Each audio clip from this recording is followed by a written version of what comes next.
Hey guys, tonight we're slipping back into a world of marble temples, flickering oil lamps, and music drifting into the smoky night.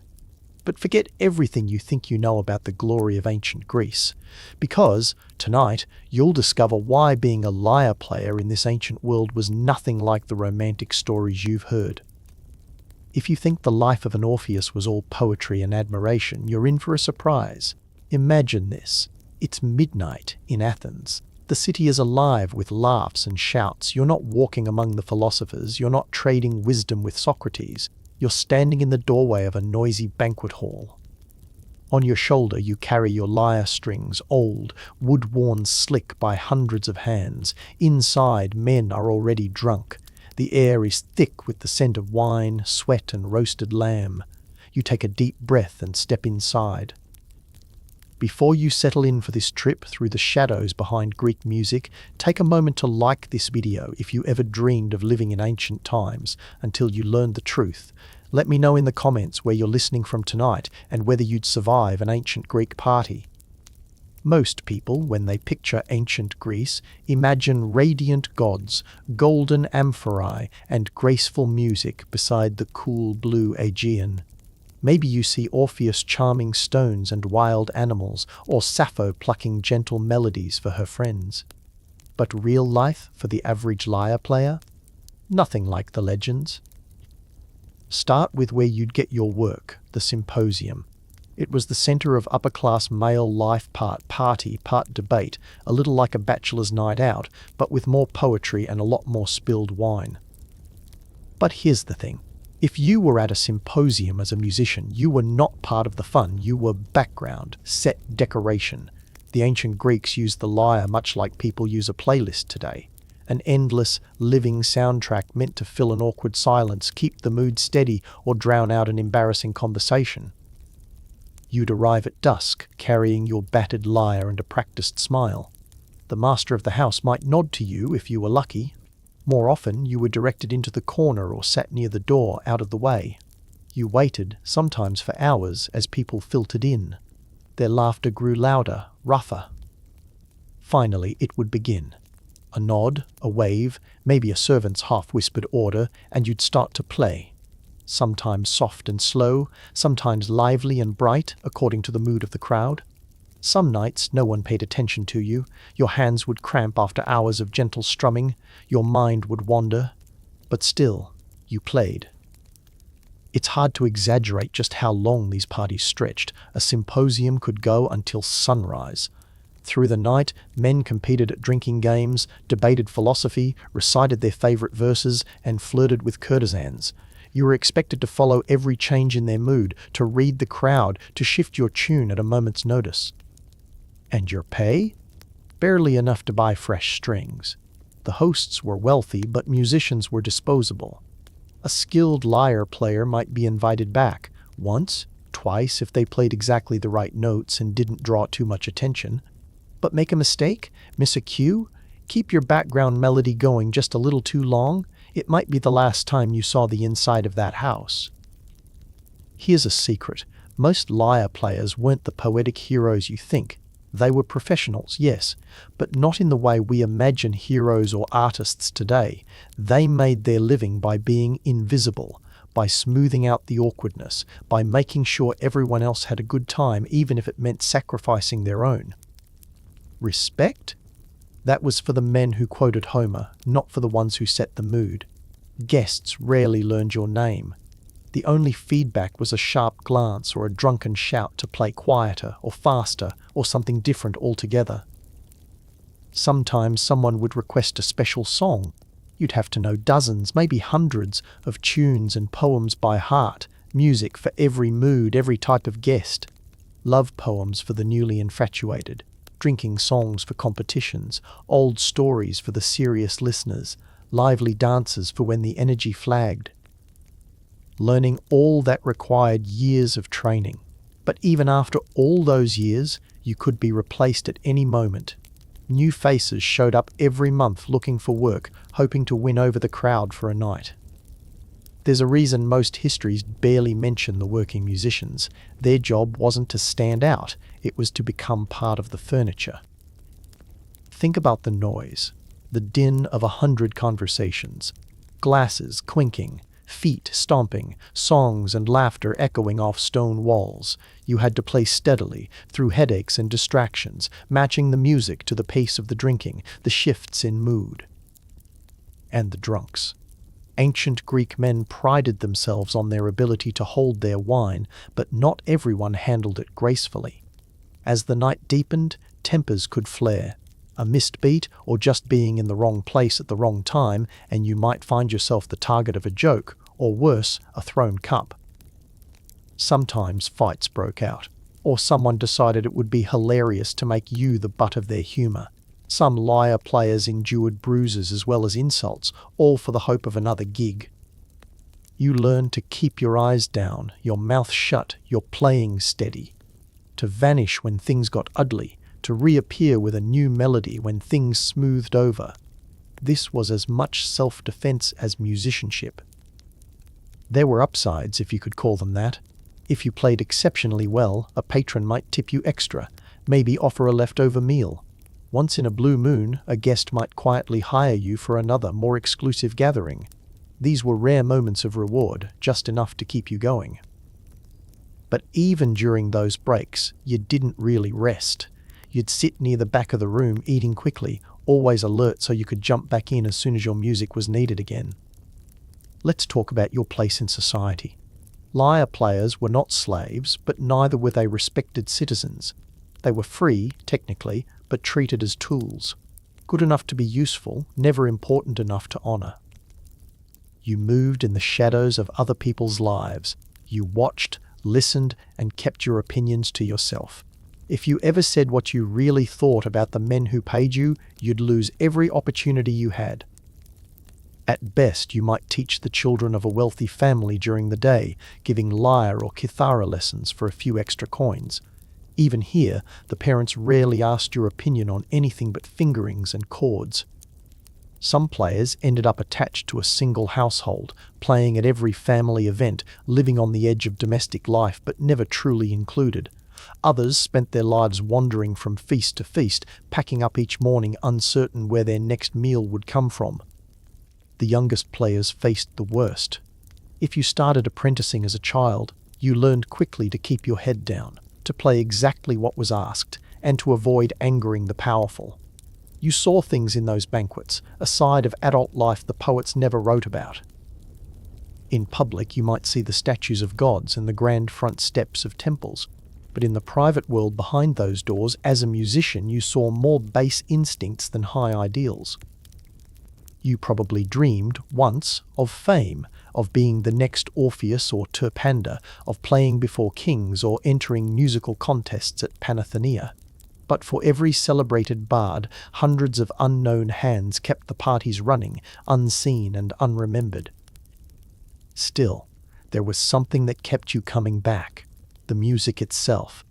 Those rare times when someone actually listened, when your song cut through the chatter and reached a single soul. Those moments were fleeting, but enough to remind you why you started in the first place. But dawn always came. The party ended. The guests stumbled home. You packed up your lyre, fingers aching. Sometimes the patron paid you at the door, sometimes they forgot, sometimes you got an insult with your coins. And so, you walked out into the silent streets. Another night survived, another day ahead, searching for the next house, another feast, another chance. Tomorrow, you'd be forgotten. Tonight, you were invisible. But for a few silent measures between the rising and falling of drunk voices, maybe, just maybe, someone heard you. Let's keep going deeper into the life of an ancient Greek lyre player. The struggle didn't end when the party did. Most mornings started painfully. After a night of non-stop music, your hands were stiff, your body exhausted. Sleep came fitfully, sometimes for only a few hours, on hard benches, cheap mats, or, if you were lucky, at the home of an old patron. More often, you found yourself wandering the narrow streets as the city slowly woke up. You felt invisible in daylight, just like at night. You weren't invited to gatherings of philosophers or politicians. No one sought your opinion about civic matters. You were simply demosioi. a public servant in the loosest sense, and the public rarely remembered your name. Finding new work was a daily hustle. If you were attached to a household, there was some security, but most lyre players wandered, always searching for the next festival, wedding, or banquet. Word of mouth was your resume. If you played well enough the night before, maybe someone would remember you, recommend you, or pass your name along to another host. But downtimes were harsh. Without a party to play for, you had no income. Without income, no food. Unlike storied poets, few musicians had steady sponsors. Most scraped by, taking any opportunity that came. Street performances were risky. The public didn't always appreciate music, at least not enough to pay. Sometimes the marketplace offered hope. Traders, vendors, and buyers crowded the agora. You'd play beside stalls selling olives and cheese. Maybe someone would toss you a coin, or a friendly shopkeeper would share leftover bread. But the noise from haggling merchants and rowdy children drowned out your notes faster than the crowds at the symposium. The truth was, most people saw you as disposable. The wealthy felt you were only good for background ambience, the musical equivalent of those clay lamps lining the tables, pleasant but easily replaced. Let's talk about respect. It mattered everywhere in Greek society, except for musicians. Soldiers had honor, craftsmen had their guilds, orators had status and recognition. Lyre players had none of those things.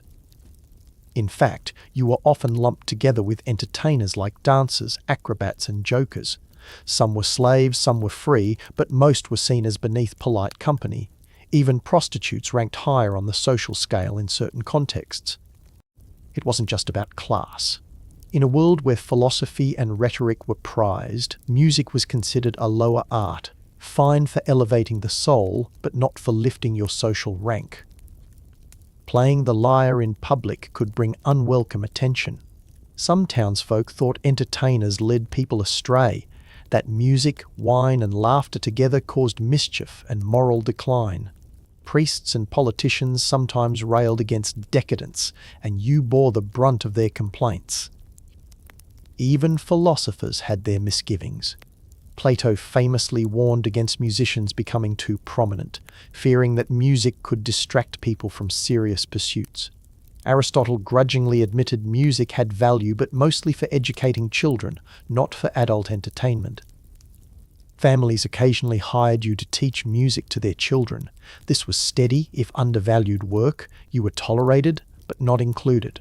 You taught scales, simple melodies, played for hours while children learned finger placement. But when the lesson ended, you were expected to disappear quietly. For young lyre players, apprenticeship was tough. You started by sweeping courtyards, tuning instruments, fetching water for tired mentors.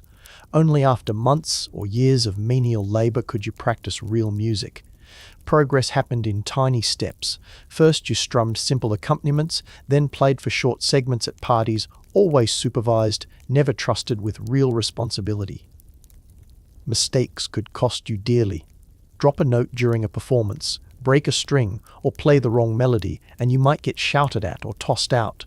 Older apprentices bowed their heads and kept quiet. The ones who made too many errors found another trade or ended up begging. Many lyre players came from poor backgrounds. Some were former slaves who bought their freedom. Some were sons of laborers without inheritances. The lyre was accessible, a small instrument, cheaper than large harps or more elaborate kitharas. But ownership did not equal status. You learned early to carry your lyre carefully, to hide it in a sack or beneath a cloak when walking between gigs. The risk of theft was real. Other struggling musicians coveted your instrument. Thieves knew musicians rarely fought back. They couldn't afford to risk injury. Female musicians were rare, and their experiences even more difficult. Most public spaces were hostile to women alone. If you were a woman and a lyre player, you were often misunderstood, harassed, or kept from the best jobs. Some found work in private settings, teaching music to young girls or performing at all-female gatherings, but opportunities were far fewer. When times were especially tough, some musicians tried their luck in traveling troupes. You'd join other entertainers, dancers, comic actors, storytellers, and hit the road. The hope was that diverse acts would draw bigger crowds. Sometimes you earned a few extra coins, sometimes you ended up splitting a meager meal 5 ways. Travel in ancient Greece was risky. Roads were rough, brigands prowled mountain passes, and most cities charged fees to outsiders. Musicians, especially poorly dressed ones, were always suspected of trouble. You learned to keep a low profile, to charm gatekeepers with music, to move quickly at the first sign of danger. The music itself was hard work. Lyres in ancient Greece were tricky instruments, 7 strings, sometimes more. Each needed frequent tuning, especially in humid or rainy weather. Strings snapped, you replaced them when you could afford to. Otherwise, you played with what you had. The melodies you performed at symposia weren't your own. You were expected to know a standard repertoire, famous drinking songs, traditional tunes, and epic backing chords for recitations. Hosts demanded certain pieces, sometimes the same ones night after night until you could play them in your sleep. Improvisation was risky. If you tried a new tune or varied a melody, guests might complain. "We want the songs everyone knows," they'd say. Occasionally, you could slip in something personal, an original phrase, a favorite rhythm. But mostly, you were expected to keep things familiar and comfortable. Lyrics mattered too. You needed to memorize dozens of verses, forget a line and risk an angry guest, repeat a stanza, and someone might accuse you of laziness. Verses about love, war, wine, and gods were staples, but you had to know the versions preferred by local audiences. Regional loyalties shaped taste, and even syllable patterns mattered. Your voice was another tool. Most lyre players had to sing as well as play. Guests wanted melodies and words. Sometimes in loud rooms you shouted more than sang. By morning your throat was raw. Remedies were simple warm water, honey, silence when you could afford it. Sometimes, in rare moments, the music lifted you above the struggle. You caught the eye of an appreciative listener. The room quieted for one stanza, and your notes rang clear in the night. Those moments gave you strength to keep going. But by far the most common reaction was indifference. You were ignored, your art taken for granted. At best, you faded into the background, a soundtrack for other people's memories. As daylight brightened the city, you'd start the search again. Another gig, another feast, another restless night playing music for drunken strangers with full plates and empty gratitude. And as always, you wondered, was anyone truly listening? Let's keep walking this path, under the harsh sun of Greece, lyre case in hand. There was one place where you stood out. When you walked down the street tuning your instrument, everyone knew you were a musician. Not a craftsman, not a merchant or a soldier. You belonged to the world of shadows and music, the world that slicked in and out of parties and alleys. But this wasn't respect, it was curiosity or sometimes suspicion. People noticed you, but mostly for the wrong reasons. Passers-by might greet you with a nod, but just as often with a joke at your expense. "Play something for free," someone would call, or "Make way for Orpheus," in a tone that made you want to disappear. Children followed, sometimes begging for a song, sometimes mocking or throwing pebbles. It took practice to ignore them all. Just keep walking, keep your eyes forward. As an adult, you developed a shell. You learned to bear the stares, the little insults, the constant reminders that you were just a step away from beggar. Even the shopkeepers looked at you as if you might be trouble, lingering too long around their stalls. Finding work remained relentless. Competition was everywhere. The truth was, there were always more musicians than banquets. Athens, Thebes, Corinth, wherever you went, someone else was already hoping to be hired. And if they played the latest hit, remembered every verse, or were just better at flattering the host, they got the job. You moved on, searching. Wealthy households hired only the best musicians, and even those positions weren't secure. A favorite player was kept on as long as they charmed guests and played mistake-free, but the mood of the wealthy was fickle. One night's slip, and you could be out. On the lowest rungs, perform at the marketplace or street corners, and risk trouble with the authorities. Urban Athens prided itself on order, and a crowd around a musician could turn into a disturbance fast. The city guards might move you along, sometimes not gently. Surviving on the move, you learned a second set of skills: how to blend in, how to play just loud enough to catch interest but not enough to be a nuisance, how to read faces and moods instantly. You played for your life, and you played for your meal. Then there were the festivals. Names like Panathenea or Dionysia promised big crowds and excitement. Musicians flocked there from across Greece, hoping for a prize, a patron, or just word-of-mouth fame. But the festivals were full of disappointments. The famous contests were dominated by established poets and master musicians, the stars. For everyone else, it was a battle for a spot on the fringe, a side street, a corner near the temple, anywhere you wouldn't be drowned out by the real competition. Sometimes your only audience was other desperate musicians wishing you'd pack up and go. If you landed a chance to compete, nerves hit like a storm. Dozens watching, other players listening for mistakes, judges waiting for a reason not to pick you. You played your best, voice cracking, fingers trembling, knowing failure meant another year of obscurity. Even if you won a small prize, rare but possible, the glory faded by morning. You still had to find your next job, still had to please the next group of unruly revelers. The emotional weight of this life was constant. People think of musicians as dreamy, poetic, but you had to be tough. Nights with no food, sleeping rough because you couldn't afford shelter, days of aching fingers and a sore throat, playing anyway because that was survival. Some musicians broke under the pressure.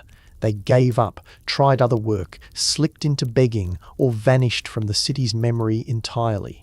Others developed vices, drank too much, gambled away their small earnings, or sought comfort with crowds who didn't judge them, if only for a night.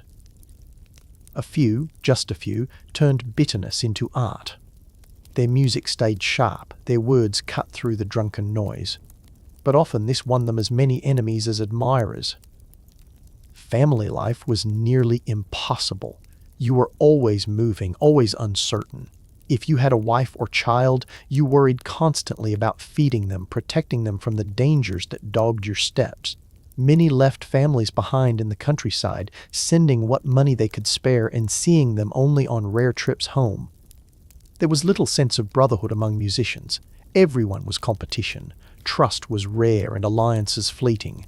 Now and then you'd find someone to travel with. A duo could land better work, play longer hours, split costs. But loyalty lasted only as long as the coins did. Exceptions existed, of course. Some players, especially those in big cities, formed loose networks. They shared news about bad hosts, warned each other about scams, lent a spare string now and then. But the truth was, most looked out for themselves first. You might wonder, did any musician break through? Did anyone rise from obscurity to fame? A handful did. Their names appear in poetry and history. Terpander of Lesbos, credited with inventing new forms, Timotheus of Miletus, who dazzled courts. But for every famous name there were hundreds, thousands, whose music vanished with their last breath. For those who didn't rise, anonymity was the rule. You measured success not in applause but in small mercies, an unbroken night's work, a meal, a quiet word of thanks. The hardest lesson was that skill alone wasn't enough. You needed connections, luck, and sometimes sheer stubbornness to survive longer than a season. So, you keep moving. Plucking those same chords, singing those same verses, blending your music into the endless background noise of Greek life, hoping, just hoping, that tonight you'll be more than invisible. Tomorrow, you start all over again. The rhythm of days and nights as a lyre player settled into a tiring grind. You started to know the faces of local gatekeepers at every event, the servants who judged you with a look, the stewards who barely remembered your name, the guests who alternated between outright ignoring you or barking commands as if you were invisible help. Music wasn't really yours. Every song you played belonged to the crowd. You learned to erase yourself from the art. It was less about inspiration and more about survival, about blending perfectly into the background of someone else's memory. And lurking in every corner of ancient Greece was someone looking to use you. not just the wealthy who hired you for a pittance, but other performers, hustlers, or sometimes con artists who saw your vulnerability. That meant you had to be wary of scams, false patrons who promised a lucrative job that turned out to be a drunken prank, or fellow musicians who borrowed your last coin and vanished. Travel added new dangers. The roads between cities were rough and often unsafe. Not just wild animals, but robbers, sometimes even corrupt officials demanding travel fees from poor strangers.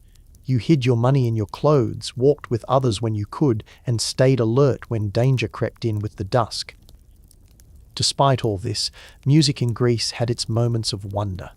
If you were lucky enough to witness dawn over an empty agora, or feel the hush fall as your song drifted through a perfect courtyard, you remembered why you started. Even one good night could keep you going through dozens of thankless ones. But mostly, at the end of every gig, you packed up and faded away. You watched the banqueters stagger home, the host disappear into his rooms, servants tossing leftovers to the dogs. You lingered at the edge of torchlight, maybe walked to a friend's house or followed the river back to cheap lodgings. Sometimes young apprentices tagged along. You taught them scales, how to tie up a lyre, the best ways to tune strings on the run. You warned them to stay quiet, keep their eyes low when guests got rough, and reminded them never, ever argue with a drunk host. In some places, musicians slept together in small rented rooms, pooling coins to buy late-night bread or olives. There was comfort in numbers, but also tension. Hunger made tempers flare. Even friendship had limits when survival was on the line. Music's place in Greek life was both everywhere and nowhere, sacred and profane. Important enough for gods and heroes, but for most professionals, nothing more than a background feature. Let's look around you at the symposium. While you play, the courtesans and dancers work the crowd. Male and female slaves pour wine, clean up spills, try not to be noticed until someone needs something. Everybody is performing in some way, all hoping for the smallest kindness or a spare coin thrown their way. Now and then you caught a glimpse of power struggles. Arguments over politics or philosophy could spiral into fights, and sometimes someone wanted a song to rise above the shouting and bring calm or just drown it out. In these moments you learned that music could serve as a tool for peace, but only if the crowd allowed it. Occasionally, traveling musicians from afar would appear in Athens or Corinth, bringing new sounds, new tricks. Their music was exciting. Different tunings, strange rhythms, unfamiliar stories. For a night, everyone listened. But soon, the novelty wore off, and it was back to business as usual. You tried to pick up new riffs, snatch a fragment of melody here and there to make your act a little fresher, a little more memorable. But deep down, you knew the crowd rarely wanted new. They preferred the old songs they'd always known. For all the stories of divine inspiration, real musicianship was endlessly practical. You counted coins, checked your instrument daily, made friends with sympathetic cooks or stable hands to hedge against thin times. With luck, maybe you even found a little comfort in routine. Still, no routine lasted forever. As the seasons changed, festivals interrupted your work, sometimes making things better, sometimes worse. If you missed the timing or couldn't find the right sponsor, you had to move on. The hardest nights were the ones where the music simply felt empty, when you stared into the faces of distracted guests and realized they'd remember nothing about your work, not your best song, not your name, not even the feeling your music brought for a moment. But still, you played. Because for a few moments, in the hush between the laughter and the shouts, your song was all there was, and tomorrow you'd do it again. Let's follow your footsteps through a full day and night as an ancient Greek lyre player. The day begins before sunrise, in a crowded room you share with two other musicians and a young apprentice. Everyone is already awake, quietly tuning instruments, rubbing tired eyes, stretching out sore hands. In the dim light, you hear whispers about potential jobs, a wedding feast in the port quarter, a midday gathering at a merchant's house. Maybe even a child's coming-of-age celebration if someone needs soft music in the background. You glance at your lyre, it's battered, but each scratch tells a story. A nick from a brawl outside a symposium, a keyhole-shaped burn, the result of a dropped lamp. Strings frayed, one replaced recently with a piece of sheet gut you traded for an old poem. You take your instrument and step outside. The street smells of bread baking and smoke from last night's coals. You pass merchants setting out stalls, boys delivering jugs of water, slaves sweeping clay dust off thresholds. Most don't even look up. As you move through the city, you watch, always attentive for signs of opportunity. A decorative ribbon on a door signaling a party, the clatter of carts outside a wealthy home, the muffled sound of laughter spilling out an open window. Street work is unpredictable. Sometimes you play in the marketplace. Some mornings, a gathering crowd brings a sprinkle of coins, copper from a vendor, a rare obol from a passing craftsman, a few crusts of bread in thanks for a tune that reminds someone of home. More often, people glance and move on, too busy, too distracted, or simply not in the mood. You know where to avoid: the plaza in front of the magistrate's office, guards shoo you away, the square by the bathhouse, habitual haunts for other out-of-work players, fierce competition. Opportunities can be sudden. One day, a merchant's wife stops you, asking for a cheerful piece to soothe her sick child. For a few quiet minutes, your song fills a sunlit bedroom. The mother thanks you with a silver coin, a fortune in your world, the kind of break that buys food for several days. Most days, though, gratitude is less tangible. Back out in the busy streets, you move toward the wealthier neighborhoods. Here, the homes boast taller walls, more servants at the entrance. Through open gates, you glimpse shaded courtyards, children running, or older men armored in tunics drinking watered wine beneath orange trees. In these neighborhoods, if you're known and you're careful, you might be admitted for a lesson or rehearsal. Upper-class patrons occasionally invite you to train their sons or daughters. These lessons are stiff, formal. The focus is on discipline, posture, practice, and obedient repetition. Still, it is steady work, the best you can hope for. Most afternoons are spent searching for news of evening jobs. Everything is word of mouth. If someone remembers you from a previous night, if you played in tune, kept your head low, stayed out of the drunken squabbles, your name might pass from one host to another. Sometimes, a friendly servant or a grateful kitchen hand tips you off about a gathering later that day. So you prepare for the night. Eat what you can, a bowl of lentil soup if the coins allow. Repair your lyre as best you can. Rehearse quietly to keep your memory sharp, running scales and popular tunes, making sure you're ready if called on to play something specific. As dusk falls, the city transforms. Oil lamps flicker along main streets. Men and boys gather for talk and laughter. The low hum of the city becomes sharper, more alive. You head toward the home hosting tonight's symposium. At the door, you wait in line with other servants, dancers, and sometimes jugglers. Your best chance for entry: silence, humility, readiness. You nod to the steward, offer a respectful greeting, show your instrument. If you're hired for the night, you slip inside. Already, the scent of roasted meats, honey cakes, and mixed wine fills the air. The guests are reclining, servants moving between them, dogs snuffling for scraps. Occasionally, a familiar face in the crowd brings a flicker of relief. A friend among the servers, or a regular attendee who knows you aren't competition, just another shadow passing through.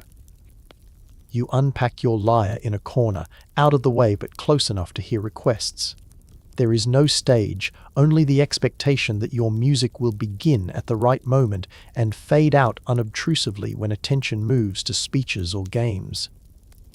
The host might want something particular: a traditional song for opening toasts, a slow melody while people eat, discreet accompaniment for poetry readings. You must watch constantly, anticipating every shift in mood, every glance that signals a change. Conversations grow louder as the wine flows. Jokes fly back and forth, sometimes at your expense if you're unlucky. You keep playing, adjusting tempo and tone, working through a set list, half memorized, half improvised. Guests ignore you for hours, then suddenly demand a favorite tune, calling it out from across the room. If you hesitate, you risk scorn. If you get it right, sometimes there's a nod or a smile, a fleeting flicker of recognition. If the party turns rowdy, and it often does, you become part of the furniture, background to laughter, drinking games and flirtations. Yet, sometimes the host wants attention focused, maybe for a story, a competitive song duel, or a philosophical discussion. In those moments, all eyes turn to you, and you play as if your life depends on it, because sometimes, honestly, it feels like it does. The night drags on. The air gets thicker. The laughter grows drunken and wild. More than once, you witness altercations, shouting matches, objects thrown across the room. You keep playing regardless, hands shaking, doing your best to stay invisible to anger. Breaks are short and precious. You sneak a few bites from the kitchen, share a joke with a friendly maid, maybe sip leftover wine, but mostly you watch, listen, and prepare to jump back into music at a moment's notice. Dawn comes slowly, the party winding down. You gather your lyre, tuck away your few coins, thank the host or steward. More often than not, you slip out quietly, merging into the misty pink of early morning. On the walk home, your mind drifts. You replay every note, every compliment or insult, wondering if you'll be hired again. You wonder if anyone truly heard your music, or if you were just another shadow flickering at the edge of the night. The cycle repeats, day after day, night after night. Some weeks you do well, other times you walk hungry, desperate, waiting on luck or memory. Let's take a pause here and zoom out. The system that created and confined you wasn't an accident. Ancient Greek society loved music, considered it essential for education, for worship, for philosophy itself. But even as the philosophers debated the power and importance of music for the soul, they kept professional musicians at arm's length. Respect was reserved for amateurs, wealthy citizens who dabbled in the lyre to prove their refinement. If you earned your bread with music, you weren't an artist, you were a servant. This attitude shaped every part of your existence, and it's why, for all the beauty and power of Greek music, so little of the player's life was ever recorded. You blended in the background, your stories lost while the city lit up with someone else's glory. On festival days, the pattern changed. The whole city vibrated with excitement. Decorations appeared overnight, markets overflowed, even the poorest received a little extra food and hope. As a musician, festival season was both a promise and a test. There were more crowds, more parties, more games. It meant more opportunities, but also more competition and more noise. You might find yourself moving between different homes, different feasts, barely sleeping for a stretch of days as celebrations rolled on. If you played well, you might be noticed by a wealthier patron.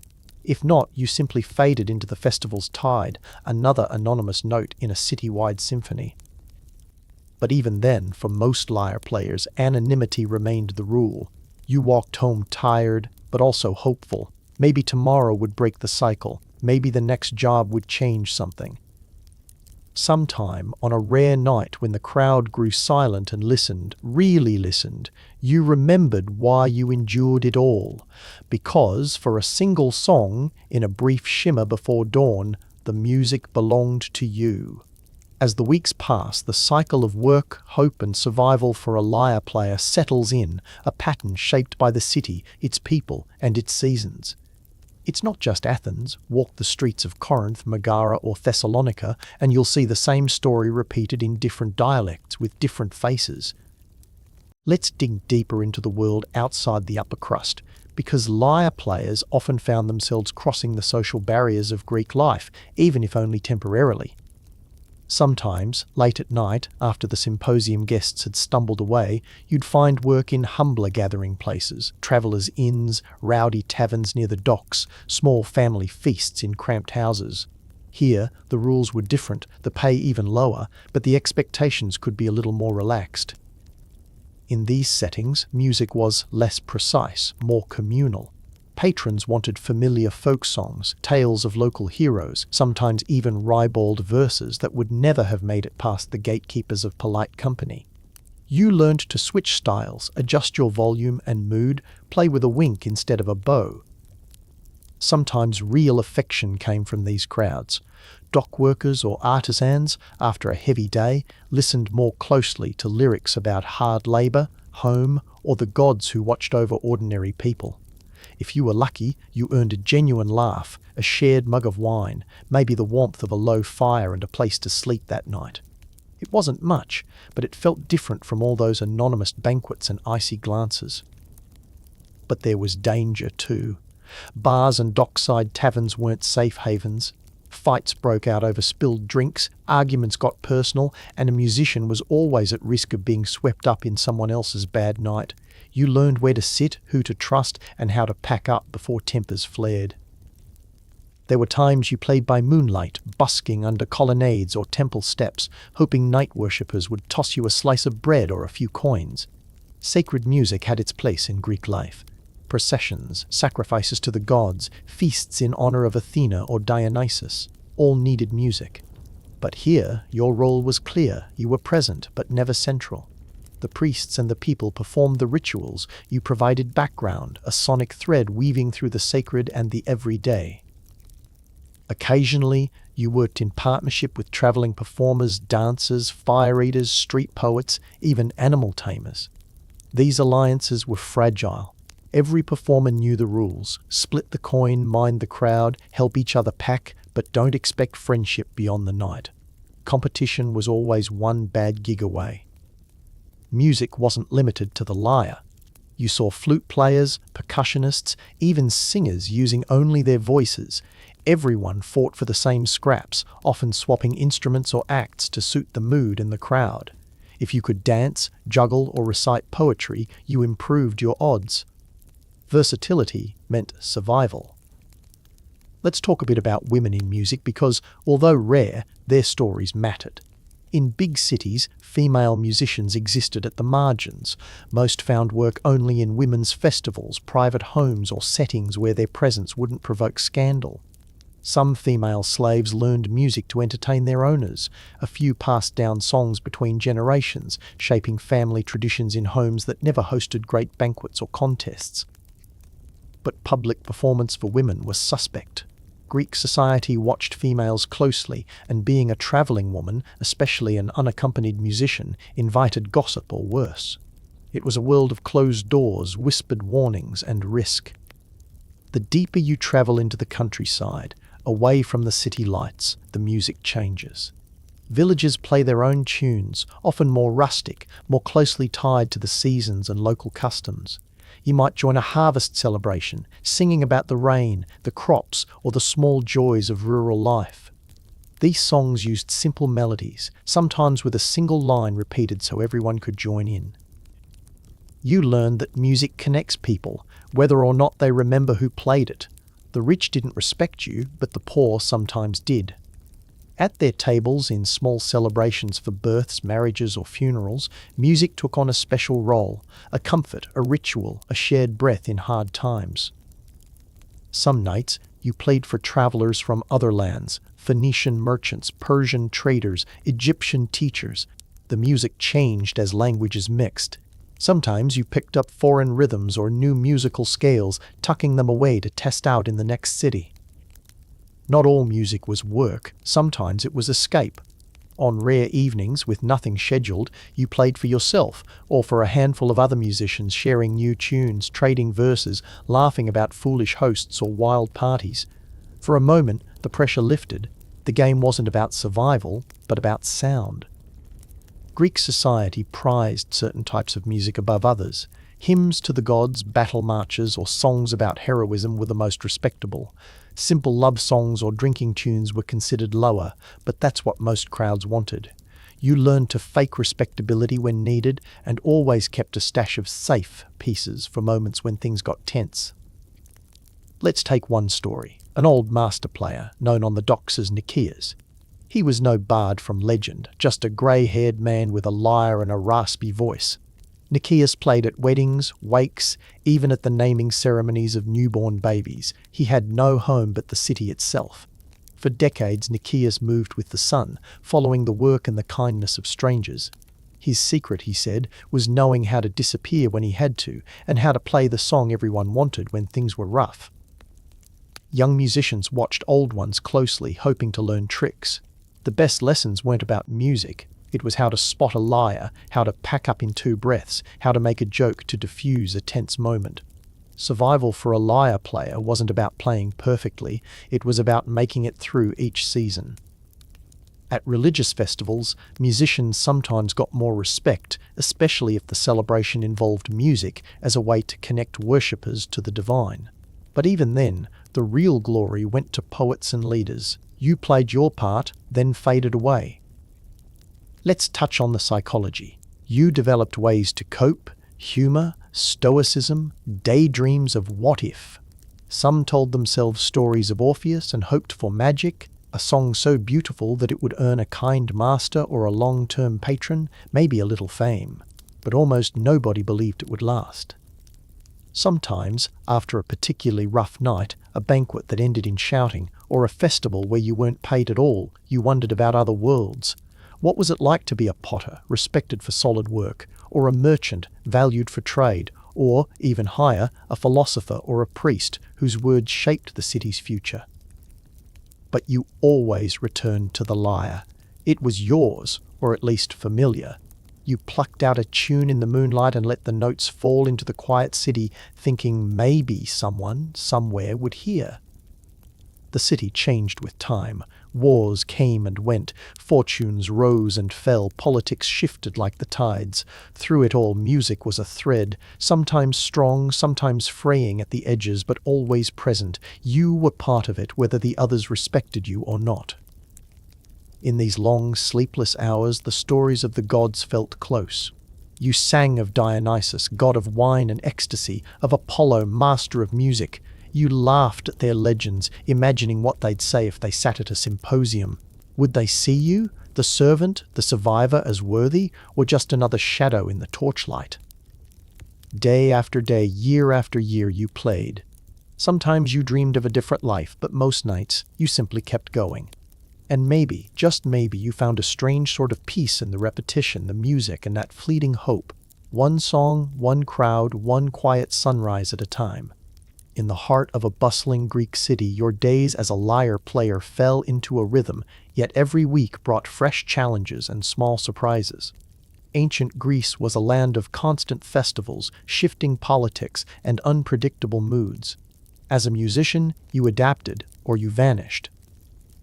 Some days, nobles from the countryside arrived in town, hosting grand celebrations to show off their wealth. When rumors of a big feast reached you, hope flared. Maybe tonight you could earn a little extra, maybe secure enough to buy new strings or decent sandals. But invitations were selective. Patrons looked for novelty or flawless reputation, and word travelled fast if you'd ever angered an important guest. On lucky nights, a generous host signaled for a rare solo, a moment in the lamplight, every guest listening. Your fingers pressed the strings with care, your voice steady. When you played well, the room quieted. No clanging cups, no whispered politics, just the music floating between the pillars. In moments like these, you remembered pride. Yet admiration was fragile. Even a beautiful song was soon forgotten, replaced by jokes or arguments. One spilled cup could end your set, one rude heckler shouting for silence, and you'd fade to the edge of the room, forced to wait for the next chance. Between banquets, you sometimes worked in the open air. The famous Greek theatres offered spectacles for the city dramas by Sophocles, comedies by Aristophanes, histories of gods and heroes. Sometimes there was room for musicians, a chorus needing accompaniment, an entry song for actors. You hid behind a curtain, played as directed, and disappeared before anyone took notice. But the theatres favoured the already famous, and competition was brutal. If you played well, and someone in the crowd was moved enough, rumours might bubble up and you'd get more work. But for every success, 10 nights ended with you and your friends counting coins under a street lamp, wondering if tomorrow would be better. You learned to keep track of your network, old patrons who might someday need a wedding song, fellow musicians who heard about extra work, servants in wealthy homes who quietly championed your cause. Your world ran on whispers, allies and rivals, promises and small betrayals. Travel was constant. city to city, sometimes village to village, following the flow of festivals or the calendar of noble birthdays. Each journey was a risk. Roads were full of travelers and traders, but danger too, bandits, wild animals, and the simple exhaustion of days spent on foot, instrument at your side. You carried only what you could. Everything you owned fit in a small bundle: lyre, spare string, a knife for protection, maybe an old tunic.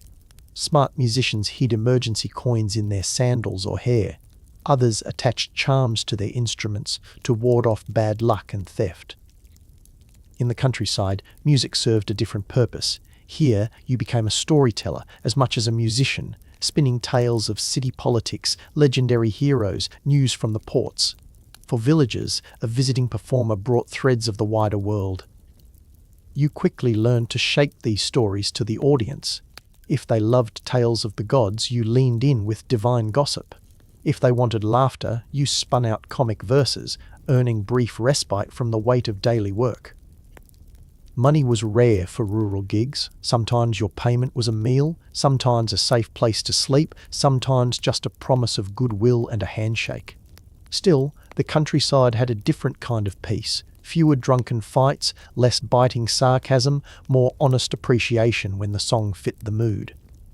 You also watched seasons change from the open road, the green flush of spring, the burning heat of summer, the wild feasts of autumn harvest, the cold, hungry winter when music rarely bought enough bread. In the countryside, you saw more births, more weddings, more funerals, all of them ceremonies where music played a role. Through the years, you picked up local variations, songs that drifted from village to village, evolving in tempo or lyric with each stop. Sometimes you even collected songs nobody in the city knew, and you kept them close, potential surprises for future performances. But even on the road, the struggles remained familiar. Musicians competed fiercely for work. A minor argument could escalate. Trust was always provisional. You stayed alert, forming loose bands with other performers for protection and companionship. The older you got, the harder the travel. Your hands ached from cold nights and constant movement. Your voice grew husky from dust and overuse. Young musicians arrived hungry, eager for work, and patrons often favoured new faces. Yet, age also brought wisdom. You had learned which routes were safest, which hosts were fair, which tricks kept a meal on your plate. Sometimes you taught young players, sharing advice about tuning in bad weather, how to spot a trick question from a drunk patron, and how to sense when a room was about to turn dangerous. You grew adept at reading people. One look at a guest told you whether to play lively or slow, loud or subtle, familiar tunes or something new. In these skills, the ability to sense danger, to adapt, to play just the right song at the right time, you took pride. These were your tools, not just the lyre, but the habits of survival. And despite all the risks and disappointments, there were moments that made it worth it. Children who clapped along, old villagers wiping their eyes during a sad song, even the rare noble who paused, truly listened, and whispered thanks. You came to see yourself as more than just a background musician. You were a keeper of stories, a thread tying together festivals, families, and fleeting moments of connection. When the city slept and the roads were dark, you sometimes paused, letting a gentle melody echo into the night, and wondered how far your music would reach. Would the tune outlast you? Would anyone remember who played it first? Still, the next day, you'd start overtuning your lyre, practicing old favourites, preparing for whatever the unpredictable Greek world threw at you. Because for you, music wasn't just a craft, it was how you survived and how you hoped, no matter how difficult the next dawn might be. Every so often, life as a lyre player brought a spark of excitement, a sliver of hope that maybe, just maybe, there was more to this life than background noise. Sometimes this meant getting swept up in something larger than yourself. In the heart of Athens, grand festivals were the biggest events of the year. The city would transform overnight streets awash in ribbons and wreaths, processions moving solemnly toward the Acropolis, throngs gathering before grand temples. For a musician, these festivals were double-edged, a sea of new opportunities and a flood of new rivals. You arrived early on festival day, blending in with hopeful poets, actors, jugglers, and flute girls. If you were lucky, you found a spot among the lesser performers offering music for visitors who waited for the main events. The bigger celebrations, like the Pythian Games, included musical contests, epic rhapsode recitations, choral battles, and lyre competitions that drew players from all over Greece. These contests were your shot at legitimacy, even a taste of fame, at least for a night. But they were brutal. The judges expected flawless skill and deep knowledge of the classics. Any slip, a hesitant fingering, a forgotten verse, a song played off-key, lost you the crowd. The favorites were almost always students of famous masters, sponsored by the city's elite. But for a moment, as your music drifted between the marble columns and the quiet hush settled over the crowd, you remembered the reason you started playing. You felt the ancient stories alive in your hands, the tales of Apollo and the 9 Muses, the memories of Orpheus and Amphion, legends where music shaped the world. If you lost, you took it in stride. You smiled, shook hands, and drifted back toward the edge of things. If you won, even a small prize, even just a compliment from a judge, you carried that pride into long months of hard work ahead. For many musicians, the contests weren't about victory. They were about being part of something, about belonging to the culture that, despite ignoring most professionals, still needed music in every ritual and every celebration. Outside the big festivals, life settled back into routine. You played at coming-of-age ceremonies for boys and girls, providing music while elders imparted wisdom and guidance to the next generation. There were funerals, too, where you sang mourning songs, soft, slow laments to ease the passage to the world of shades. Old age crept in slowly. In a world built for the young and the strong, a musician's tools betrayed them over time. Your hands stiffened.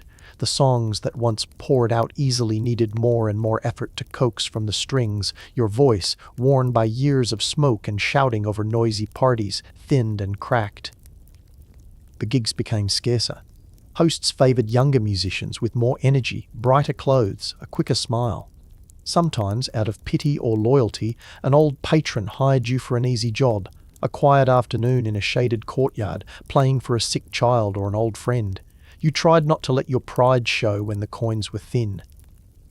Other times, aged players became teachers. You passed on your knowledge to young hopefuls, how to stretch a trippo string just right, how to tell the shifting moods of a crowd, which alleyways were safe at night. You had little to leave behind, no property, no fame, but your legacy lived on in the hands and memories of those who followed. Mentorship had its own risks. Teaching the wrong person could backfire. Perhaps they'd snatch a coveted job or fail and tarnish your own reputation. But most found satisfaction in sharing the trade's secrets. Sometimes in the eyes of an apprentice you saw the spark that drew you to music so long ago.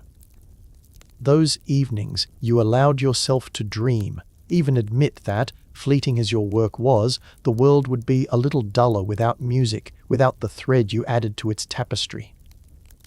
Symposia, festivals, bustling markets, lonely roads, and hushed courtyards. Your life became a patchwork of these experiences, stitched together by melody and story. You learned to harmonize with cooks, servants, slaves, and the occasional patron who remembered when they too felt invisible. And when a tender dawn crept over Athens, you sometimes sat at the edge of a portico, plucking quiet notes for yourself alone. For those moments, stolen from coin hunger, away from the gaze of judges and drunks, you belonged to no one but the music. And that, you realized, was a tiny, precious victory. Now, as you age out of the main story, you notice more. You witness the next generation making the same mistakes, the same gambles. You see how society changes, how old gods are slowly replaced, yet people's need for song, comfort, and beauty never fades. If you're lucky, friends gather to honor you at the end, not for your fame or riches, but for the stories you gave, the lives you softened with a gentle strum, the quiet strength you showed through lean years and long journeys. And, as you look back, You understand. Your work wasn't pointless. Your music didn't have to survive in stone or parchment to have meant something. Every feast, every crowd, every child who learned a scale from you carried a note of your life forward, echoing under the Greek sky long after your last song faded. Because in this world, or any world, sometimes just surviving and sharing what you love is itself a kind of immortality. As twilight deepens, your world grows both smaller and larger at once. The city quiets, but your mind drifts, tracing the echo of every note you've played and every place your feet have wandered. With age, you see connections between all the pieces, the parties, the pain, the pleasure of the craft, and how music threads silently through the lives of people who may never remember your name. Now, in these years, you have a kind of freedom you never noticed before. No one expects you to impress or compete. The pressure to be dazzling is gone. You play when you want, outside the city walls at sunset, at a stall while vendors pack up, or for other musicians under a starlit arcade. The crowd is thin but attentive, sometimes just a couple of stray dogs or a poor child who sits and listens with wide, unblinking eyes. You start to realize, maybe for the first time, that your music, though ignored by the powerful, has always found a home with the invisible. You return again and again to humble feasts, to city servants, to mothers rocking babies, to market labourers whose coins pay for bread and not much else. In this quieter chapter, your songs become more gentle, personal. You sing of longing, of home, of hope for a better tomorrow. In the long nights, you reflect on stories once shared at symposia. You remember philosophers arguing truth and beauty, jumping to their feet claiming music could sway the heart and mind more than any speech. Maybe you used to believe it too. Maybe on some nights you still do. But now your truth is softer. Music sustains you not with grand promise, but with small mercies, a roof, a moment of peace, a memory unlocked for a stranger. Now, you glimpse how your art connects to everything. The lyre is an old instrument, older than the myths themselves. Stories say Hermes made the first one from a tortoise shell and sheep gut, and that Apollo, god of the arts, loved it so much he traded an entire herd for the sound. Legends tell of Orpheus, charming wild animals, trees, even death with his music. You know your own reality is rougher and leaner, but you also know the power in music, the way a single melody can soften or stir a heart, even under the weight of hard days. Sometimes you visit temples and shrines not for work but for comfort. You watch dancers honor Dionysus, listen to choirs raise hymns to Apollo and Artemis. You feel a kinship with the musicians, even those whose songs are chanted, not played. For just a moment, you are part of something sacred, ancient, unbroken, a tradition as old as storytelling itself. Many evenings you gather with old friends and apprentices, sharing bread and laughter, telling stories about wild nights, trickster patrons, and the festival gigs that changed everything, even if only for an hour. The warmth of this fellowship helps you forget the years when you faced the cold alone. Here, in these circles, music is everything, pocketed in memory, shared among travelers, patched together from the best pieces of all your lives. Sometimes, you think about the future. You wonder how music will change as generations shift, as the city grows, as the memories of today sink into legend.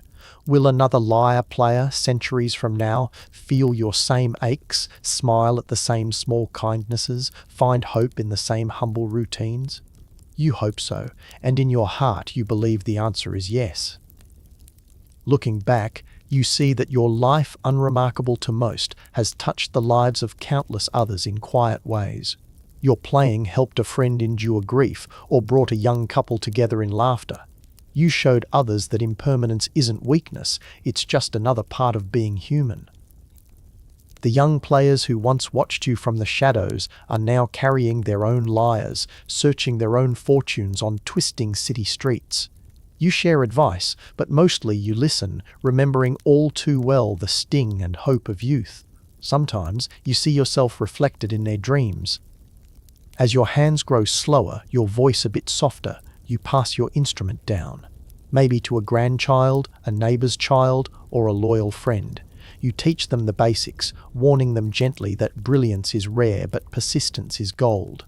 That a musician's job is not to chase fame, but to create connection, to bridge loneliness and bring comfort night after night.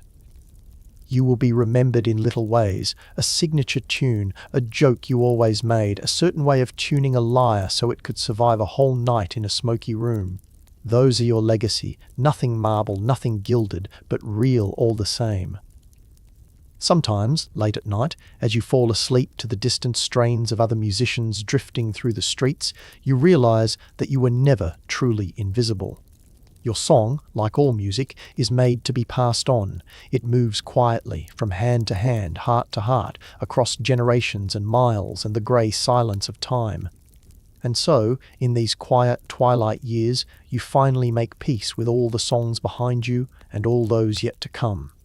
Sometimes, after a particularly rough night or in the peace of early morning, your thoughts wander beyond your own story. You gaze around the city, the temples, the agoras, the endless whitewashed houses glowing in the dawn, and wonder about the city's memory, about all the lyre players who came before you, and those who will follow. You think about what makes music, not just the notes, but all the lives interwoven around them. Lyre players never worked alone, even when they felt solitary. Every festival, every ritual, every birth or funeral in the city's long memory flickered with music at its edge. You were a participant, but also a witness. Your job was to reflect the world back in rhythm and song. Reflecting, you recall the changing faces of your listeners and how every person brought their own expectations to each song. For a grieving widow, your melody might bring a tear. For a laughing child, it became a game. For a homesick merchant, your notes conjured distant places, the salt tang of another port. You learned, sometimes painfully, that it wasn't just about the quality of your music, but about reading the mood, matching the moment, guessing what might help someone feel a little less alone. As you age, you recognize yourself in the stories told in myth and poem. The world loved to recite heroic tales of Orpheus charming the stones, of Terpander reshaping the rules of music, of Demodocus in Homer's halls. But for every name set in marble, there were hundreds, thousands of players like you, whose music floated unseen, unchronicled except in the memories of listeners. Sometimes you consider the irony. Greek culture glorified music, calling it a gift of the gods and an essential part of education, religion, even statecraft. And yet, those who lived by music, the professionals, were always half outsiders, revered in the moment of performance but dismissed at the end, blending back into the shadows as quickly as the notes faded. You remember conversations with philosophers and poets. Once you listened to an older man explain how the right song could teach virtue better than a lecture, how beauty in music shaped the soul. You almost wanted to believe him until you watched that same man pocket more coin for one poem than you might see all year. Then there were the priests and priestesses, for whom music was ceremony, a way to connect mortals and gods. You provided the soundtrack for sacrifices, processions, and rituals you never fully understood. The crowd saw the power, but you saw the practical side. You learned the right tempo for each step, the right song for each hour, the impatient gestures of temple officials when your music needed to end sharply. You saw all the roles music played: healer, teacher, peacemaker, distraction, memory keeper. You realized, in time, that playing the lyre was about more than pleasing a listener or filling the silence at dinner. It was about being present, moment after moment, helping shape the world inside each room where your notes settled. Sometimes, on a rare clear night, you listened to the city's layers of sound echo under the stars. The distant flute of another musician, the laughter of drunks, the low hum of prayer, the clang from the blacksmith's shop. You felt yourself as just one instrument in this larger song, a city's worth of rhythm and longing that would play on, with or without you. This gave you peace. It softened the sting of hard days and the memory of indifferent or cruel patrons. You learned to take joy in small things, the joke you told that made your audience laugh, the verse someone hummed days later, the smile from a shy apprentice who got a chord right for the first time. And you realized, at last, that you were part of an unending chain. Your fingers had inherited wisdom ways of tuning, strumming, improvising, enduring that came from teachers long gone. Every apprentice you helped would pass on some scrap of what you shared. Even if nobody remembered your name, the echo of your work would ripple outward in ways neither you nor the city's leaders could ever measure. As you reached the edge of old age, you stopped fearing invisibility. You understood that the world's greatest music might not be performed in temples or praised by kings. Sometimes it was the simple song that made a hungry child smile, or the gentle tune that calmed a worried friend by the fire. Through all the banquets and hangovers, through lonely roads and bursting feasts, your music survived, not in stone or scroll, but in the living, listening hearts of people who simply needed a song to help them through one more night. When your final performance faded out, you hoped, quietly, privately, that somewhere in the city, someone would remember the way your lyre sounded at dusk when the crowds had gone and only memory and music filled the air. You lived and played and struggled and endured, and in the end, that was enough. Your song, for a fleeting moment, was the world. In these last years, you find yourself becoming a chronicler, not of heroes and kings, but of common knights, overlooked faces, the small, beautiful struggles of everyday life. The years as a lyre player blur together, banquets and processions, cold mornings and stifling summer nights, the smells of roast meat and spilled wine, the gleam of lamplight on marble floors, the dust clouds of long roads. These memories layer like a melody upon a heartbeat, each note shaped by fatigue and hope and a dogged sense of purpose. You wake slowly, bones creaking, the sunrise already golden on the clay rooftops. Once the city's din stalls opening, donkeys braying, children crying, felt overwhelming. Now it is just another rhythm, something you almost miss when the day is especially quiet. Rising, you go through the old rituals, rubbing life into your hands, tuning your lyre by instinct and ear, rearranging your few belongings. Each item has meaning, an old scrap of parchment with music notation you can barely read, a trinket gifted by a grateful cook long ago, a charm your mother slipped into your clothes as a child. The memories curl in, both sharp and soft. You walk familiar paths, the ones that took years to memorize, the alley behind the agora where the best bakers sell yesterday's bread for pennies, the potter's street where music is sometimes worth enough to trade for a fresh jug of wine. Around you, the city is changing, new temples rising, old statues weathering, political slogans painted and scraped away. But the markets remain, and so does the simple need for song. Today, fortune smiles. A friend in the square tells you of a gathering for an elderly merchant's birthday. They need music, and someone thought of you first, not because you are the flashiest, but because you are known for reliability, for gentleness, for knowing when to fill a silence and when to let others speak. It's something you learned only after many years of overplaying and being ignored. You make your way to the merchant's home. The event is simple, a few neighbors, family, not a grand feast, but a warm one. As you play the same gentle songs you've plucked 100 times, something small happens. The youngest granddaughter tugs your tunic, asks you about the strings. You bend down, show her how the music travels from wood and gut to air and skin. Her eyes widen at the vibration, the magic hidden in the ordinary. It's a gift, not yours to keep, but to pass along, quietly.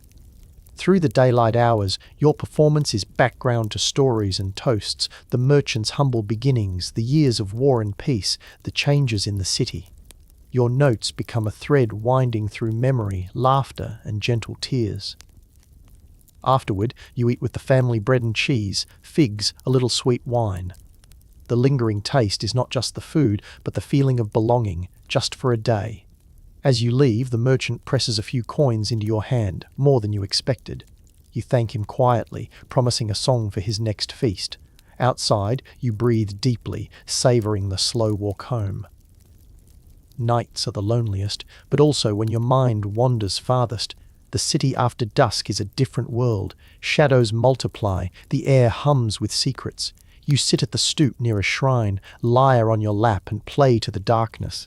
Sometimes for the gods, sometimes for yourself, sometimes for the ghosts of old friends.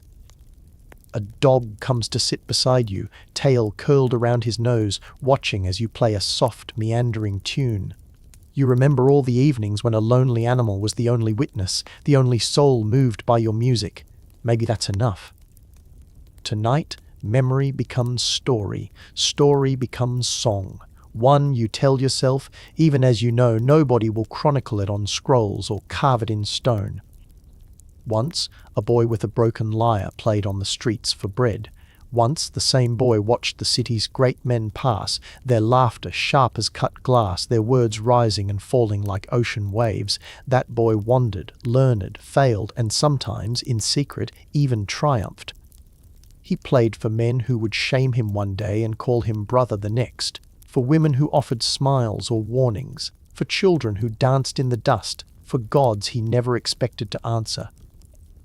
If he ever changed the world, he never knew it, but he left a ripple, a joy hidden in memory, a comfort that eased someone's sorrow, a melody that travelled farther than he could.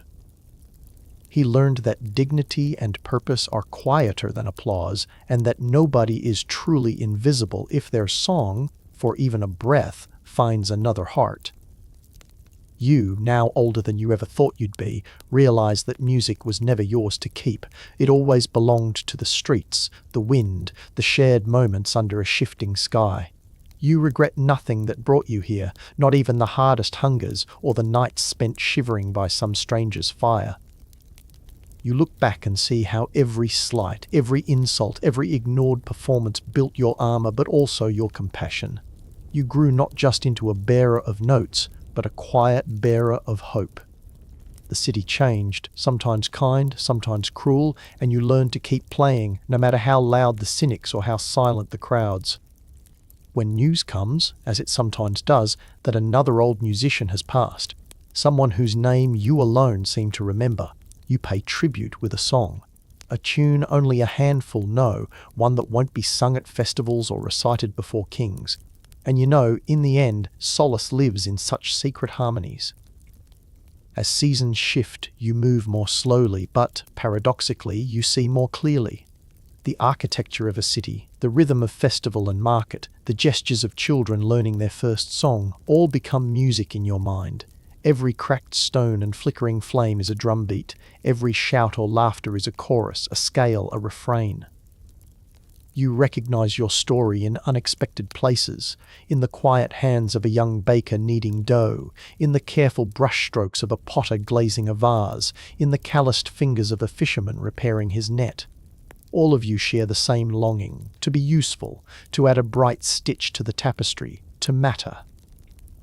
So you keep playing, sometimes in crowded rooms, sometimes in empty streets, sometimes just inside your own thoughts.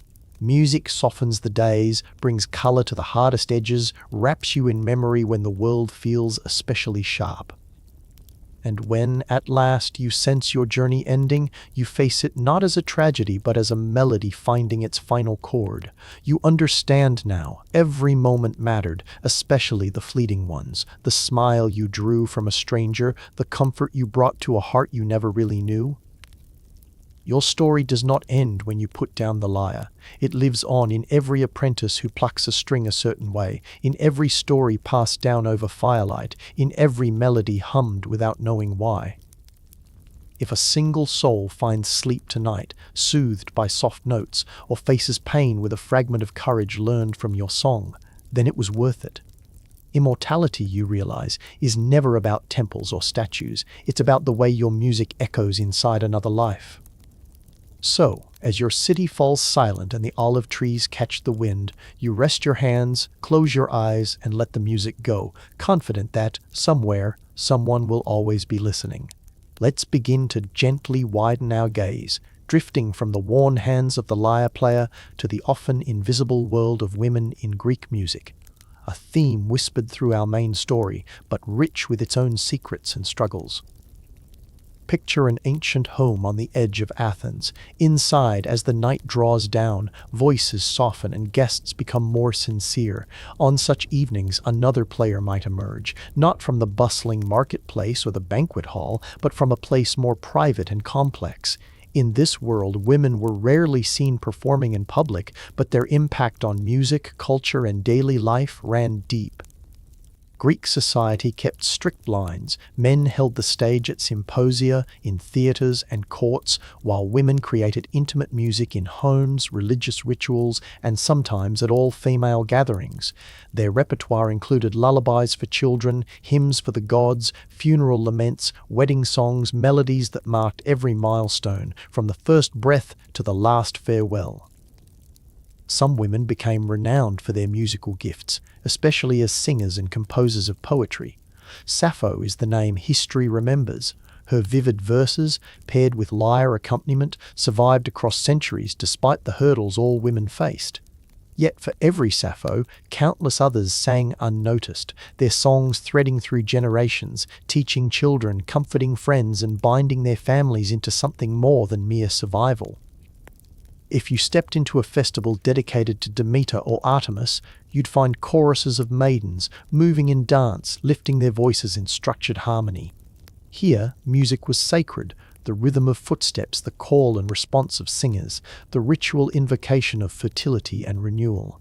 Musical training was central in some cities. Sparta, for example, valued music as a form of discipline and strength, teaching girls to sing and dance as part of their daily education. Some female musicians, especially slaves or servants, played privately for their mistresses or the children of their households. These performances built a different kind of intimacy, a language of affection and daily routine, far from the drunken spectacle of male symposia. Religion offered women the greatest freedoms as musicians. Priestesses led choirs, guided ceremonies, and performed sacred rites where men could only attend as listeners. In these moments, music carried prayers upward, shaped communal identity, and gave structure to collective hope. But make no mistake, the risks were real. To step outside prescribed roles was dangerous. A woman who sang too publicly or who accompanied revelers at mixed gatherings risked gossip, exclusion, even punishment. Ancient texts warn of women who overstep in music, reminders of a world always policing boundaries. Still, the private spaces belonged to women, and their songs, in whispers or strong cries, shaped the souls of the next generation. The stories of heroes, the laments for the dead, the prayers to the gods all depended on the power of music to mark memory and emotion. As the city slept, the music continued, sometimes gentle, sometimes fierce. Mothers rocked cradles, sisters marked weddings, friends sang together against the darkness. The day's harshness faded in soft harmonies, healing what would never show on the surface. This secret history makes us realize the story of Greek music is really the story of everyone, not just the players in public, but those whose songs filled kitchens, courtyards, and sacred spaces, and whose voices, though unrecorded, kept the world turning in hidden ways. So, as you listen tonight, imagine those songs twining through the lonely music of our lyre player, offering comfort, wisdom, and invisible strength beneath every public note. Let's follow the music beyond dim banquet halls and quiet homes to the vibrant chaos of ancient Greek festivals, a world where musicians, poets, dancers, and entertainers all converged in one swirling celebration. Festivals were the lifeblood of Greek cities. From the Pythian Games in Athens to rural harvest feasts, these events shaped the city's calendar. For a lyre player who usually worked in the shadows, festivals were both promise and challenge. The stakes were high, crowds numbered in the thousands, judges and patrons watched closely, and the sheer noise and energy were unlike anything in the quieter corners of daily life. Preparation began days or weeks in advance.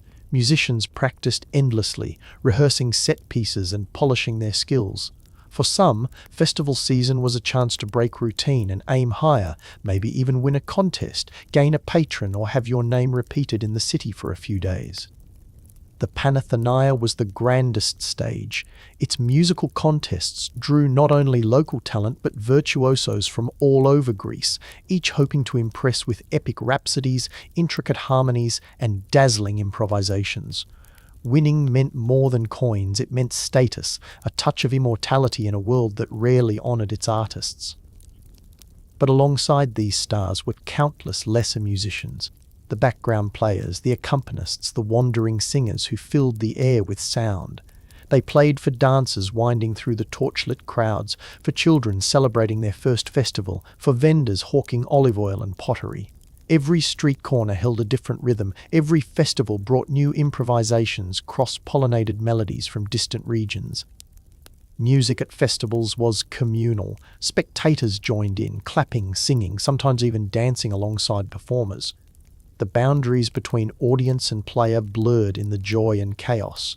For a lyre player used to being ignored, this could be exhilarating, a sense that, at least for a day, you helped shape the city's spirit. Not every moment was joyful, though. Competition was fierce. Musicians jostled for the best location, endured the judgment of bored crowds, and watched as promising performances sometimes dissolved into noise. Cliques formed, rivalries sharpened, even old friends could become opponents when fame or patronage was on the line.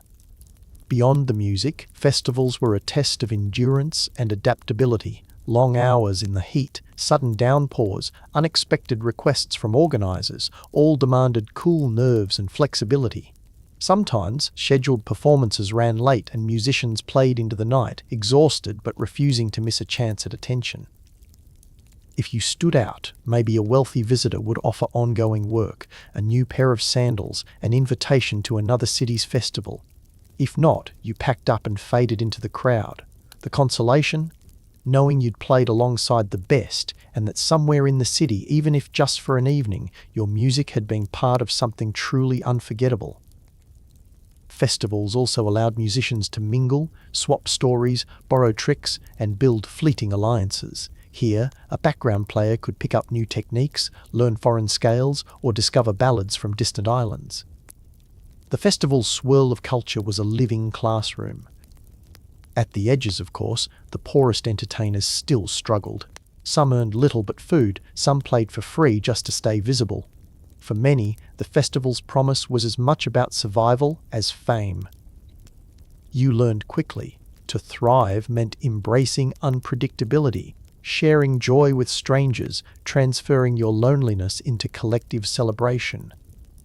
If you'd love a future video all about the hidden world of musicians, dancers, and artists at the ancient festival scene, leave a comment and let me know. Let's wander now with another hidden cast of characters, the itinerant entertainers who roamed the Greek world. While our lyre player fought for work in city homes and festival grounds, hundreds more drifted along coastal roads and mountain passes, playing, singing, juggling, and telling stories wherever a crowd could form. Imagine waking up each day with no fixed home, no regular patrons, only the certainty that the road ahead will demand every ounce of creativity and resilience. Ancient Greece was a patchwork of city-states and rural enclaves, and between them stretched tracks filled with merchants, pilgrims, travellers, and always performers chasing rumour and opportunity. Wandering musicians were joined by poets, dancers, acrobats, magicians, and even animal trainers. Sometimes they travelled alone, sometimes with companions, forming shifting troops for security and richer acts. Their performances were shaped by the terrain and by the audience, village inns, public squares, markets, sacred groves, or the rare kindness of a patron who'd let them entertain indoors. To survive on the road, you learned to improvise. Your instrument had to be portable: lyre, flute, hand drum. Repertoire needed to be broad sacred hymns for holy days, love songs for dusk, playful tunes for children, heroic tales for winter gathering halls. You became skilled in reading faces and sensing when a crowd was amused, bored, or growing uneasy. Sometimes the world was generous. A farmer might reward you with food, a merchant press a coin into your hand, a family offer a corner to sleep in.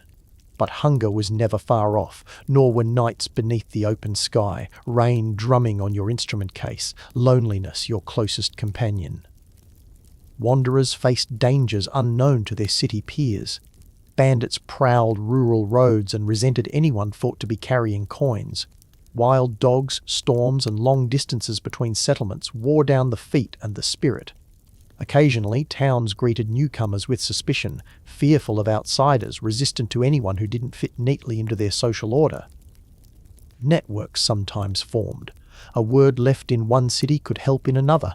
A patron alerted about your arrival, a warning about a dangerous road. Stories and gossip spread quickly through this informal web, binding distant corners of Greece into a shadowy community. But competition never disappeared. Arrival in a new village could mean treading on another entertainer's territory, sometimes sparking disputes or icy indifference. Respect was earned and easily lost. Despite these struggles, life on the move offered searching souls a kind of freedom. You witnessed all of Greece, from shepherd villages beneath high peaks to busy docks where foreign sailors traded tales and tunes from across the Mediterranean. Your music adapted, fused elements of all you encountered, grew richer with each passing season.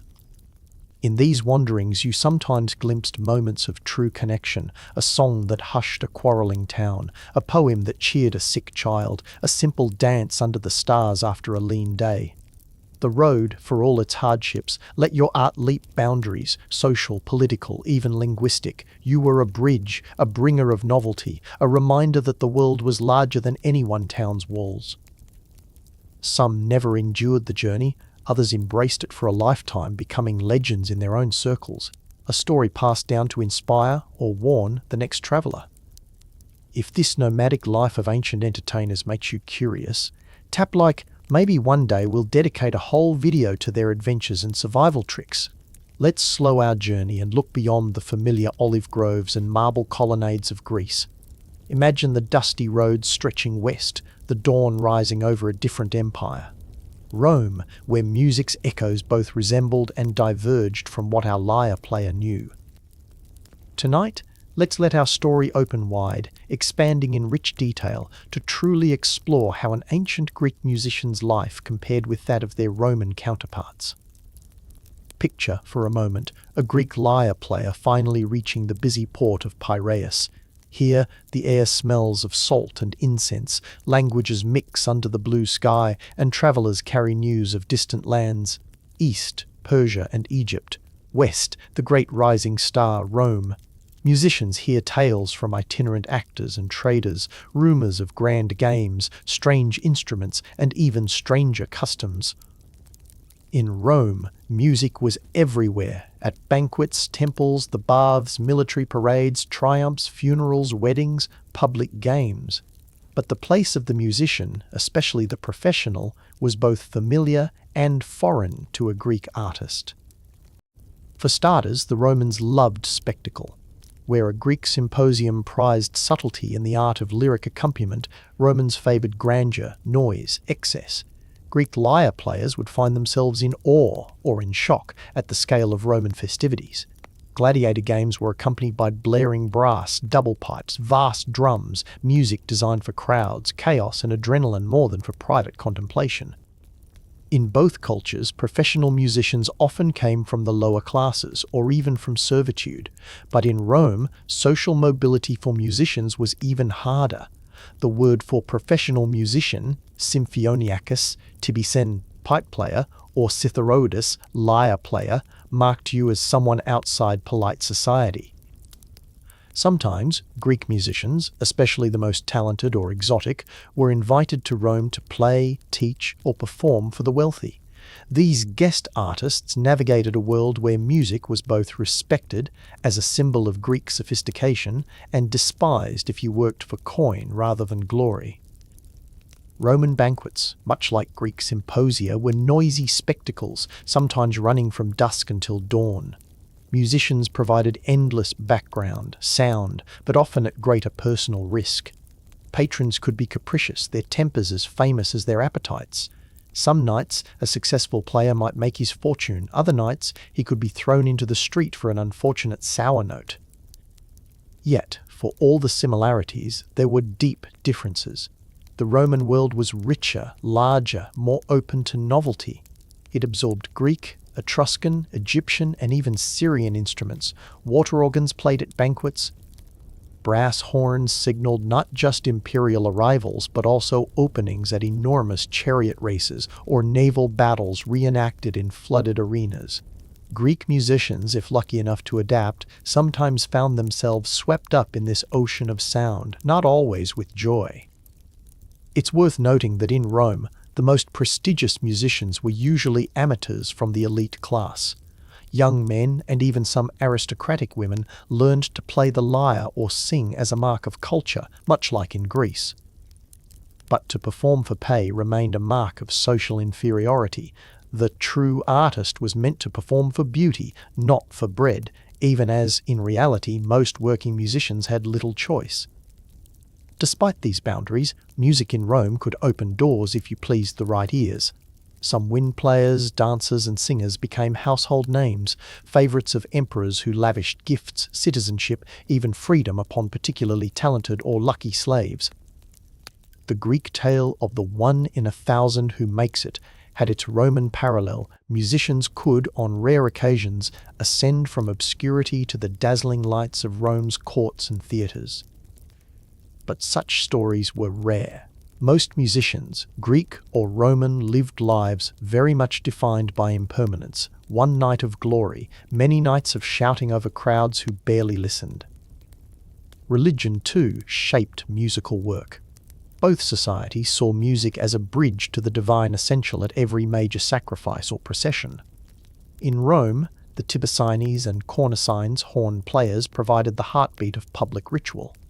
Greek players who travelled to Rome often found sanctuary, at least for a while, in the temples, playing for hybrids of Greek and Roman gods, merging old prayers with new measures. For Greeks, the lyre's gentler sound and subtle poetry always carried a whiff of the sacred, the memory of Orpheus, the echo of Apollo's favour. Romans, on the other hand, used music to proclaim power, mark civic pride, amplify voices in huge forums. Did the two worlds ever mingle? Absolutely. The rise of the Roman Empire meant Greek musicians spread out, sometimes by invitation, sometimes as captives or slaves, sometimes as wandering masters seeking new stages. In Roman literature, Greek musicians appear at banquets and festivals, teaching the young or providing entertainment for the world's most powerful elite. Their music became a symbol and a tool, both art and status symbol for their new patrons. Every journey west, though, meant trade-offs. Greek musicians might find greater pay, more varied instruments, or bigger crowds in Rome, but they risked losing the subtle audience, the deep philosophical respect for music's inner spirit so treasured back home. Many spent years drifting between cultures, always belonging, truly, to neither. On quieter nights, away from the drums and brasses of Rome, you can imagine a Greek lyre player sitting beneath an olive tree, plucking out a melody learned as a child. In the hush, between the fading notes, was the same longing, a wish to be seen, to leave behind something that mattered. If this journey through music in ancient Greece and Rome inspired you, consider subscribing to the channel so you won't miss any future adventures into the secret lives of ancient artists, poets, and musicians. Good night, and see you in the next video.